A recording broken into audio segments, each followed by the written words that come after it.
cause I did it. I pull up in foreign, blowing smoke through the ceiling. You make it from nothing, such a wonderful feeling.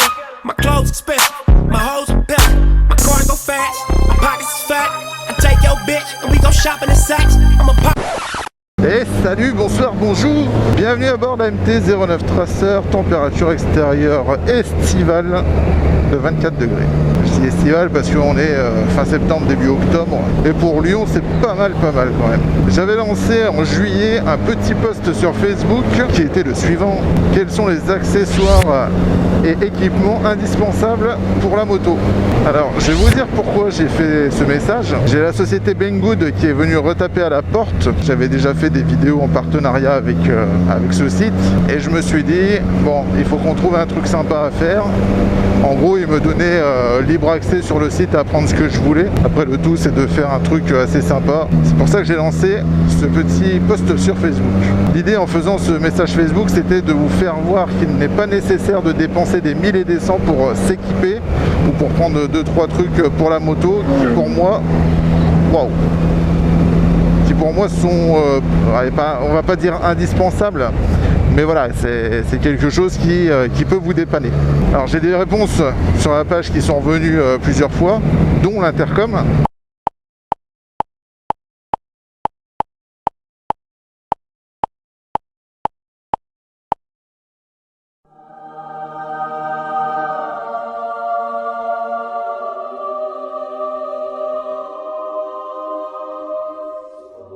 Alors je me suis dit déjà, je vais chercher un intercom. Jusque là, pas de problème.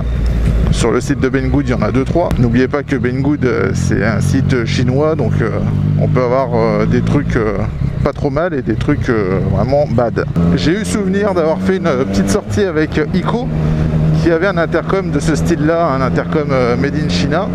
Il faut savoir que avec mon Senna, je peux pairer quasi n'importe quel intercom, et celui-ci, j'ai réussi à le pairer. Je me suis dit, je vais prendre un pack et je vais le tester vraiment en conditions réelles. J'ai fait moi un essai sur une semaine et franchement, entre le Senna et l'intercom chinois, forcément il y a quelques différences, mais pas tant que ça. Déjà, le son est bon, ça c'est pour moi le premier critère. Le son est bon, les oreillettes sont assez confortables, moins confortables que le Senna, mais elles sont assez confortables. On peut brancher son téléphone dessus, on peut prendre des appels, écouter de la musique et forcément parler en intercom avec quelqu'un qui possède le même ou quelqu'un qui possède un intercom universel. Niveau de l'autonomie, on est sur du 10 heures d'autonomie, ce qui est plutôt bien, autonomie similaire à celui du Senna. Et en gros, sur tous les essais que j'ai pu faire, le seul petit truc qui m'a un peu déplu, mais voilà, c'est un intercom qui coûte dans les 35 balles. Hein. Le Senna vaut 270, c'est ce qu'il faut se dire. C'est juste qu'il faut choisir entre intercom et musique, par exemple. Vous ne pouvez pas écouter de la musique et être en intercom en même temps. Le Senna, ça le fait parce qu'il a plusieurs canaux, mais l'intercom chinois ne le fait pas. Après, pour le prix, franchement, je pense que c'est un bon compromis pour ceux qui veulent s'équiper d'un petit intercom sympa, sans avoir vraiment le gros budget pour ça. Alors je vous fais vite fait des images que j'ai filmées sur table comme ça, où on peut voir l'intercom, on peut voir qu'on peut le pincer du coup sur la calotte du casque. Il y a aussi un kit pour qu'on puisse le coller avec des patchs 3M directement sur le casque. On n'entend vraiment pas le vent quand on parle, enfin c'est un intercom qui est vraiment bien conçu et pour surtout 35 balles. Vous pouvez le choper par le lien en description en bas de la vidéo. Je joue la transparence complète avec vous. Les liens sont tracés par Banggood, c'est-à-dire qu'ils vont compter le nombre de clics qu'il y a eu. Et si nombre de clics il y a eu assez pour eux, on peut continuer à faire ce genre de vidéo. S'il n'y a pas eu assez, on arrête ce type de vidéo. Voilà, c'est à vous de voir si vous voulez soutenir ou pas. Moi, dans tous les cas, si il n'y a pas assez de clics et si le concept s'arrête là, bah, il s'arrête là. Hein. C'est pas grave. Le tout, c'est que moi, j'ai voulu faire une vidéo, essayer de vous présenter ce genre de contenu.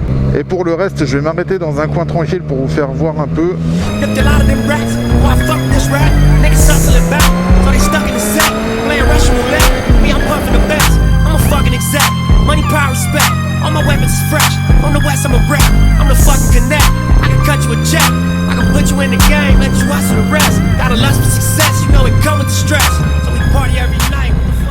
On va pas être trop mal là.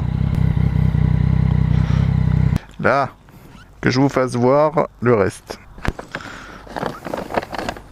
j'ai vu dans les réponses un kit anti-crevaison que je me suis procuré parce que finalement c'est vraiment pas con d'en avoir. Donc là vous avez un kit qui coûte vraiment que dalle. Il vous explique vite fait avec des dessins comment il faut faire. En gros, si vous avez une vis de planter dans votre pneu, vous retirez la vis, vous agrandissez le trou avec ça. Une fois que le trou est bien agrandi, vous prenez la mèche, vous la mettez là dedans là, et tout ça vous le renfoncez à l'intérieur du pneu, vous le ressortez, vous collez, voilà, comme ça là, vous le rentrez, vous le ressortez. Donc ça, c'est un bon petit truc. Le gros problème, c'est que si vous crevez au milieu de nulle part, il va falloir regonfler vos pneus. Et pour regonfler les pneus, c'est un truc que moi j'ai déjà. Vous pouvez acheter ça. J'ai chopé ça à Decathlon. Vous mettez ça sur votre valve de pneu. Là ici, vous avez une cartouche comme ça là. Donc vous mettez la cartouche. Et une fois que c'est enclenché, ça vous regonfle le pneu. Normalement, il vous faut 2 ou 3 bonbonnes pour regonfler un pneu. Pour pouvoir rerouler. Donc moi j'en ai 4 par sécurité. Quelque chose qui coûte dans les 15 balles à Decathlon. Alors ce qu'on m'avait aussi sorti, c'est un support téléphone. Vous savez que moi je roule avec un support téléphone JV qui vaut quand même dans les 59 balles je crois. Je me suis dit je vais essayer ce support téléphone. Donc je l'ai essayé, c'est à peu près le même système que sur le JV, vous le mettez sur le guidon. À savoir que au niveau du guidon c'est un peu la merde parce que l'ouverture ici c'est trop petit par rapport à mon guidon, donc il a fallu que j'adapte un peu la vis. Donc là j'ai remis un peu tout d'origine. Là où c'est étanche, vous pouvez... Alors attends, je vais resserrer ça. Donc là vous pouvez orienter forcément le téléphone comme vous voulez. Vous pouvez laisser le support sur votre guidon et repartir juste avec votre housse. Et la housse forcément est tactile. Voilà, je mets le téléphone. Donc moi c'est un iPhone 6S Plus. Donc on peut voir que c'est tout tactile. Et ça vaut pas cher, hein, ça vaut dans les 5-6 euros plutôt que d'acheter une housse comme la mienne. Le seul défaut que je peux trouver, c'est que en fait vous n'avez pas d'ouverture pour brancher votre téléphone. Alors moi j'avais fait ça, j'avais laissé juste une petite ouverture ici et je passais mon câble. Voilà, donc je le redis, pas besoin de se ruiner pour s'équiper. Après ça reste du matos chinois, voilà, la qualité pourra sûrement être moins bonne que les autres. Mais pour le prix, ça peut grave dépanner. Après, on m'avait dit un allume-cigare ou quelque chose pour recharger sur votre moto. Alors moi, j'ai déjà le mien. J'ai essayé celui-ci. Donc, bon, je ne l'ai pas câblé, mais je l'ai quand même câblé sur ma batterie pour voir si ça marchait, ça fonctionne bien.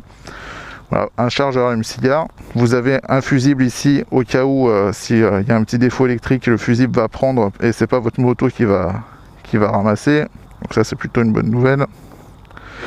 Moi, ce que je vous conseille, c'est de mettre l'allume-cigare sur un plus après contact, c'est-à-dire que quand vous n'avez pas le contact, l'allume-cigare n'est pas en alimentation.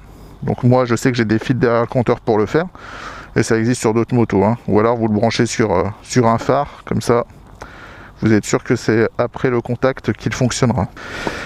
Moi, j'avais eu cette idée sympa, c'était la batterie portable pour téléphone. Donc celle-ci, elle est capable de recharger mon iPhone 6S 6 ou 7 fois.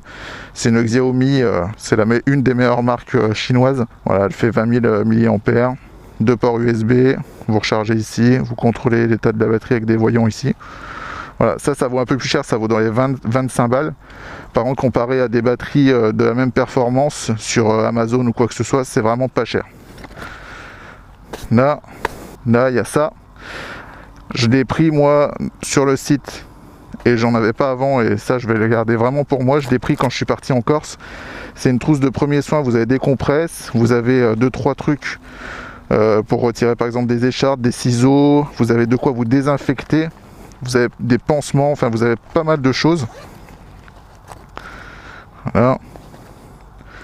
Vous avez même un thermomètre pour vous foutre dans le cul pour savoir si vous avez de la température. Voilà, il y a 2-3 trucs sympas. Ça, je garde pour moi. Voilà, petite trousse de premier secours, ça fait pas de mal. Après, une petite lampe torche LED. Alors celle-ci, en plus, elle fait du focus. Je sais pas si on peut voir sur la scène. Elle est vraiment puissante. Je l'ai trouvée, moi, sur Banggood, mais je l'avais vue sur YouTube. Un mec qui éclaire son jardin complet avec. Et franchement, c'est vraiment vrai, quoi. Ça éclaire vraiment du feu de Dieu. Alors je peux pas vous faire un exemple en pleine journée comme ça. Et ça franchement je vous le conseille. Si vous êtes en panne quelque part en pleine nuit, Là, c'est clair que vous allez voir tout ce qui se passe autour, ou faire freiner les bagnoles, ou vous alerter, ou enfin je sais pas, celle-ci, vous pouvez la faire clignoter sur plusieurs impulsions. Je trouve que c'est une bonne idée. Et le dernier truc, un antivol. Ça m'a intrigué parce que je le voyais sur Facebook, sur des groupes moto qui vendent un peu tout et n'importe quoi. Et je me suis dit, tiens, je vais essayer celui-là. Donc sur Facebook, sur les groupes Facebook, on peut le retrouver dans les 20-25 balles. Celui-là, je l'ai payé grave moins cher. Et en gros, il prend votre poignée d'accélération et votre frein. Je vous fais voir. Vous mettez votre frein. Vous engagez votre frein.